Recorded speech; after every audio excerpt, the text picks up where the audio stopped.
Welcome back.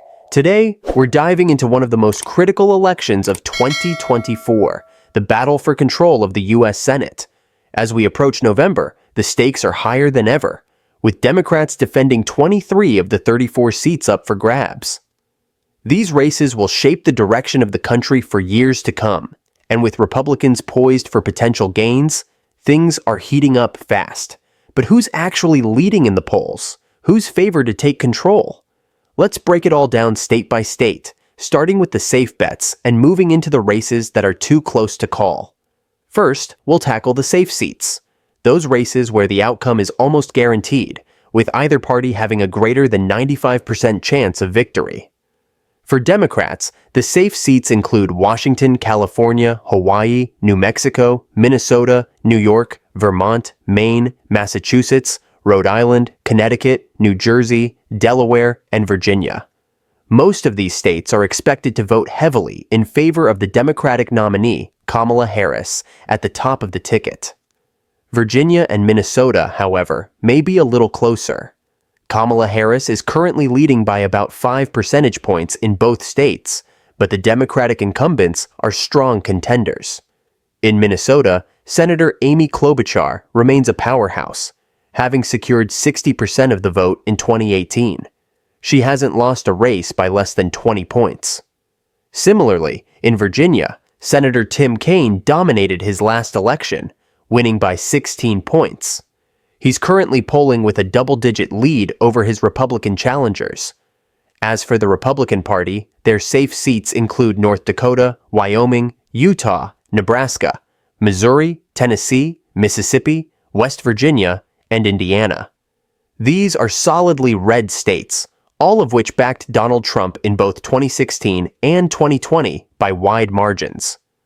There are no signs of any competitive shifts here, especially in West Virginia, where the retirement of Democratic Senator Joe Manchin has opened the door for the state's GOP governor, Jim Justice, to win in a landslide.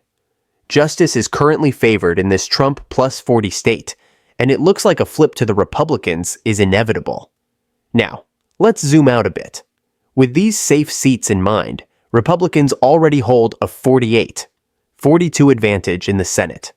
This puts the GOP just 2 wins away from securing a majority if Donald Trump retakes the White House, or 3 wins if Kamala Harris prevails and retains the vice presidential tiebreaker.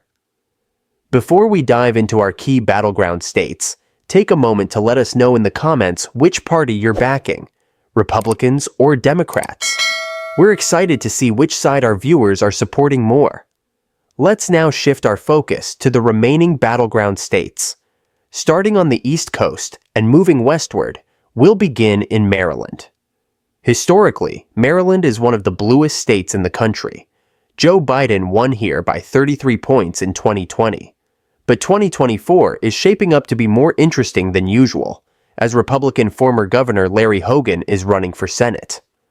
Hogan is a highly popular figure, with an approval rating that neared 80% during his tenure. The Democratic nominee, Angela Alsobrooks, is leading by 5 points according to the latest poll from Gonzalez Research, but Hogan's crossover appeal could make this race tighter than expected. Still, based on current polling, we'll place Maryland in the lean Democratic column. Next up is Pennsylvania, a critical swing state in both the Senate and presidential elections.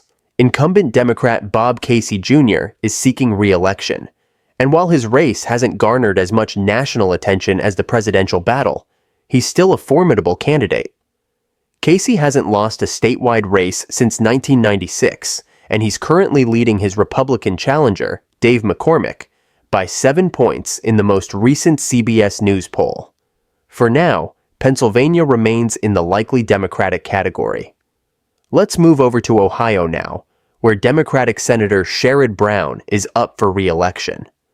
Brown is a well-known figure, with a reputation for appealing to a wide range of voters. Despite Ohio's trend toward the GOP in recent years, Brown won re-election in 2018 by 8 points. However, that was during a Democratic wave year, and things are looking tougher in 2024.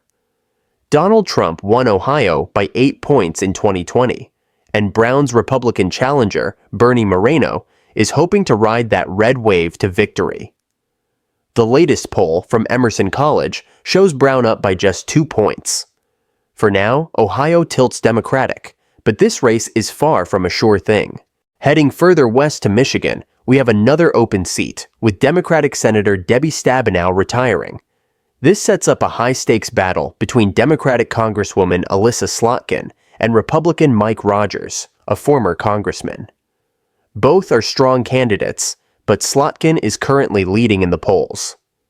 The most recent survey from CBS News has Slotkin up by 7 points, mirroring the margin we saw in Pennsylvania. Michigan is part of the Rust Belt trio, along with Pennsylvania and Wisconsin, that will play a crucial role in deciding both the Senate and presidential races.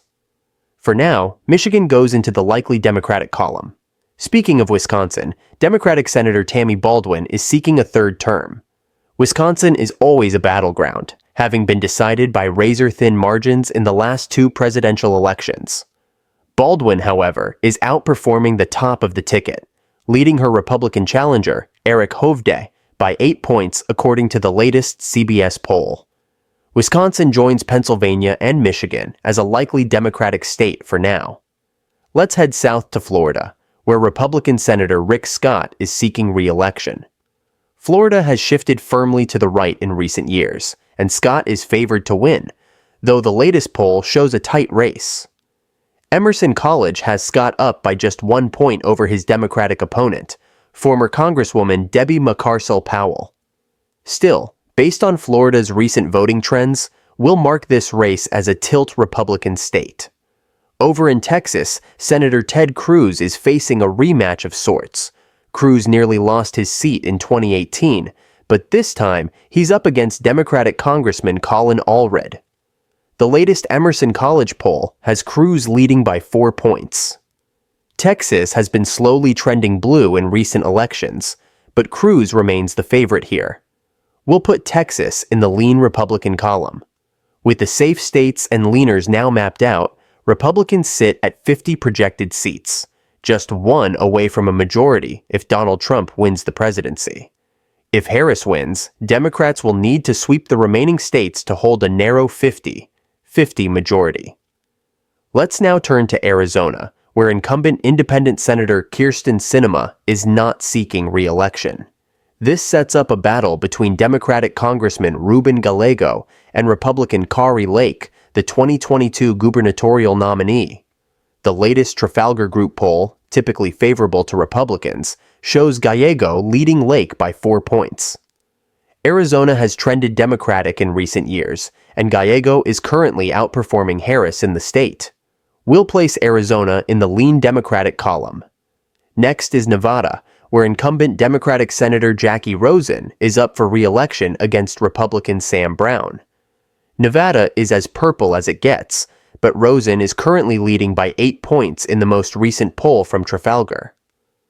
Like many other Democrats, Rosen is outperforming Harris, and for now, Nevada remains a likely Democratic seat. Finally, we come to Montana, where Democratic Senator Jon Tester is facing a tough re-election bid. Tester has managed to win in deep red Montana in the past, but this time he's up against a strong Republican challenger, Tim Sheehy. The latest poll from Fabrizio shows Sheehy leading Tester by 6 points. Montana is trending more Republican, and this race will likely lean in favor of the GOP. So, there you have it, the latest Senate map, based on the most recent polling. Republicans are projected to flip the Senate with 51 seats to the Democrats' 49. But as always, anything can happen in the months leading up to Election Day. What do you think of this map? Share your thoughts and predictions in the comments below. If you enjoyed this analysis, please like the video and subscribe to our channel for more election insights. Thanks for watching, and I'll see you next time.